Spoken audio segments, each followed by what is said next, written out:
What can Attorney Seaver do to help me prior to my DCF investigation in Massachusetts? What Attorney Seaver does prior to the investigation in Massachusetts is very important and crucial to you being successful or not. The first thing is to find out what are the allegations. And not to cheat or try to hide things or obfuscate things, rather the complete opposite. If DCF's investigating you for sexual abuse, then who, what, where, when, and how are the allegations? If it's physical abuse, perhaps we have the children go and do an examination with a doctor to show that these allegations are false and bogus. If it's neglect, then maybe it's dealing with medical neglect. We go get a medical records or whatever evidence will prove or disprove or corroborate or disprove those allegations. What we want to do is make the job of the investigator as easy peasy, so that whatever the allegations are, we can help DCF to see, understand, and comprehend that these are false, bogus allegations. There also may be things such as, do you have a criminal record? And DCF says you have a criminal record, but you don't. So we go and get the criminal record. Or perhaps there's something about the school.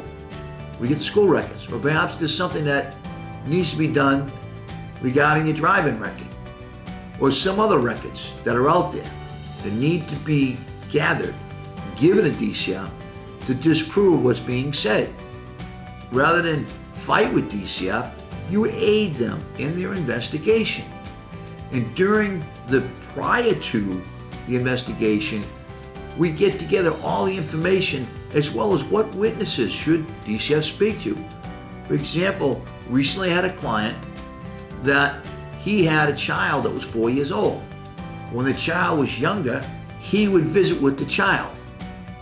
This child of his had an older half sibling that was 13. This child at age 13 was saying that father did this and father did that during the visits. When I spoke to my client's parents and his siblings, they all said to me that this 13-year-old person making these allegations to DCF about father's behavior, conduct, and attitude during visits just wasn't true. Why? Father had no standing or ability or requirements to visit with that stepchild because it wasn't his child. So therefore, that child, age 13, never visited with my client when he visited with his daughter, age 4 years old.